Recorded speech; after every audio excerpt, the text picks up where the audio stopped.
Hi, and welcome back to Ronnie the Reader.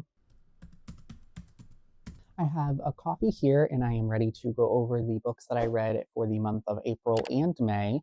I am recording this a little bit before May is actually over. We have about 4 days left of May, so there is a possibility that I'm going to be finishing more books, so I will go over those at the end of the video, but I want to talk about the books that I have finished in the month of April and May already, which weren't exactly the best reading months for me, and I'll kind of go over that a little bit as well. But first, before we go over, I did want to point out my shirt. I'm absolutely obsessed with this shirt. So it's a Britney Spears kind of retro tee from Baby One More Time, and I absolutely love it. I ordered this when I got the 25th anniversary of Oops, I Did It Again, which, let me grab. Like, look at this. This is absolutely beautiful, stunning. It comes in this like booklet form, and there's like pages, obviously. Well, if I could open it, there are pages on the inside that go over some of the songs, and there's like different photos and stuff. So absolutely love this. I got the like purple edition of the vinyls, so yeah, really love this, but really has nothing to do with my reading. Just kind of wanted to show it off. So let's jump into some of the books that I actually read for the months of April and May. Starting off with the first book that I finished in April, which was The Last Murder at the End of the World by Stuart Tartan. Now, I loved the first half of this book, but once I got to the midpoint twist, I really struggled, and it took me a really long time to read the second half. So I ultimately gave this book a 3-star. The premise is really interesting. Following this small island where people live and a fog has kind of surrounded them in the world that is like killing people off, and so this is kind of one of the last pockets of humanity, and there are these leaders on the island that kind of tell everyone what to do, and when they go to sleep, they like have to go to sleep at like a specific time, and everyone has a very specific job or role and kind of what they are supposed to be in charge of on the island. It's all very dystopian-esque, and like I said, I really liked the first half. I thought the initial mystery and intrigue setup was really fun, but then once we kind of got to the second half of the book, I just didn't necessarily care, and I wasn't as invested as I thought I was going to be. The audiobook of this one is really good. I really enjoyed the production and the audiobook creation and production. I thought made it fun because I did listen to a portion of this as an audiobook, and that was fine, but I do think I was a little bit more invested when I was reading physically, despite how good the production of the audiobook was. But yeah, ultimately, it just was a 3-star at the end. It just wasn't anything special, and I'm really disappointed because I really, really, really loved The 7.5 Deaths of Evelyn Hardcastle, but I did not love The Devil in the Dark Water. And now this is more of a 3-star, kind of middling, not my favorite thing by Stuart Tartan. So I really thought that he potentially could be like a really favorite author of mine, like a go-to. And now once his next book comes out, we'll really have to see, because the premises of his books are always so fun, but just kind of seem to have let me down, with the exception of Evelyn Hardcastle, which actually, even when I read Evelyn Hardcastle, it wasn't like my favorite thing. I ultimately gave it 4 stars immediately upon finishing it. It's only in retrospect has the book really stayed with me and grown on me and become a favorite book of all time. So, you know, take that with whatever you will. I do recommend picking this up if you like his works. I think you will like this as well, but it just kind of was middling overall for me, sadly. All right, the next book that I read was The Charm Offensive by, I forget who it's by, but it will be on screen here. And this book is a male-male romance following 2 characters, and basically one character who I forget his name, but one of our main leads, he's kind of this like socially awkward tech billionaire who agrees to go on this reality dating show that's basically The Bachelor, just kind of reskinned for the purpose of this novel. And then our other main character, Dave, is a producer on the show. He works with the talent.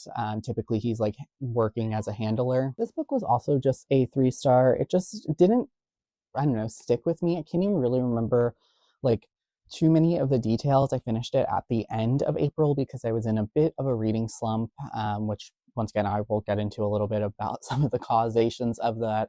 And I think this book was a cause in some ways. So unfortunately, this was just a 3-star, and Anza is trying to be annoying and crying at the door, but he needs to sit here and be quiet, be a good boy.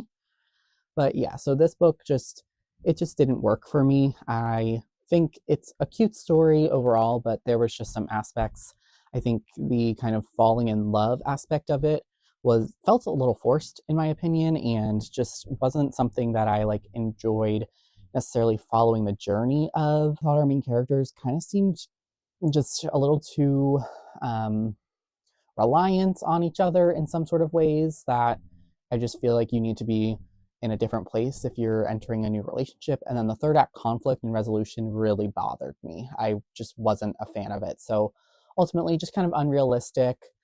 This book kind of helped me further realize that I feel like I need my romances to be hyper realistic. I have a really hard time suspending my disbelief for romances specifically. So nothing personal. It just, I don't think it was for me. And I just think I read it maybe at the wrong time. All right. So those were the only two books that I finished in the month of April. And I finished them both towards the end of the month because I was in a bit of a reading slump between Last Murder at the End of the World and then wasn't loving The Charm Offensive. I also started Mistborn.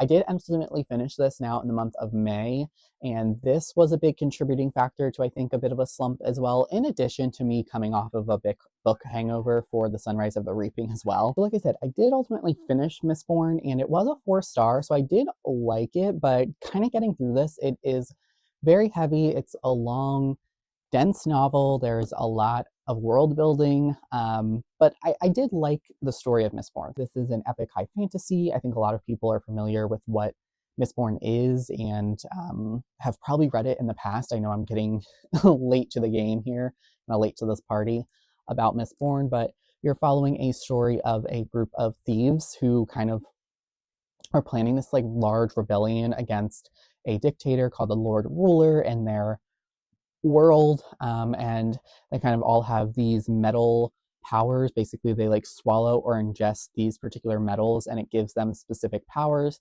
Mistborns are people who kind of can use all the different types of metals, whereas a lot of the other like noble powered people can only use one of the particular metals. So it's fun. Like, this is a fun book. There's a lot of action, there's a lot of intrigue, but like I said, it just was long, it was dense. I also thought that the romance in here just didn't work completely. It felt a little forced and a little fake at particular times. So it was not my favorite thing, but I was intrigued by the book, and I definitely will be continuing moving forward in the series. I don't know exactly when, but I do want to read the next two books and see how it goes. I hear that book 2 is really good, and then book 3 is kind of heralded as like one of the best trilogy enders of all time. So we will see. But yeah, this was a good setup. It was 4 stars. Glad to have finally read this, but definitely not happy that it kind of led to a little bit of a slump and some kind of hiatus from reading for me. So once I finished Mistborn, I basically was in a really high gear in terms of reading and finished 2 books, basically back to back, one physical, one audio. The physical book that I finished was The Arrangement by Robin Harding, which is a book that I bought for my birthday along with Mistborn. And this is a mystery thriller. It is following a young girl named Natalie, who is a struggling college student living in New York City. And she has this friend in one of her classes who kind of introduces her to the world of sugar babies and sugar daddies, and she enters into a relationship, and it just kind of goes from there. And I thought that this was really fun. It's kind of a stupid premise, but it's one that's really unique and really interesting, and something that you don't see too much, and really explores the topics of power dynamics, of toxic relationships, of obsession, of money, obviously, and what money can do for you when you are in a position where you have a lot of money, and then obviously in a position where you don't have a lot of money. And in addition to that, it was just fun. It's a really quick read. The chapters are really quick.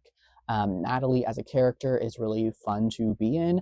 You kind of really see her go from this struggling young artist student living in New York City to this kind of young, obsessed girl who's gotten herself into a situation where she's way in over her head. And so it's something that you just, the journey there is just fun to follow. So it was a 4-star. It wasn't completely perfect for me, but it was fun. I definitely recommend it. This was my 3rd Robin Harding, and she really is an author that I don't gravitate towards, but all of her books I've really, really liked that I checked out. So we'll be trying to check out more of her, like consciously trying to check out more Robin Hardings as we kind of progress here. But yeah, super happy to have read this, and I definitely recommend it if you like a fun mystery thriller. The last book that I officially finished is The God of the Woods by Liz Moore. This is another mystery thriller. It's more of a historical mystery thriller.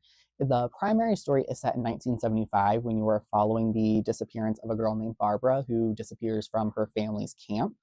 And then a bulk of the story is also told in flashbacks in distinct kind of periods in the 1950s and 1960s.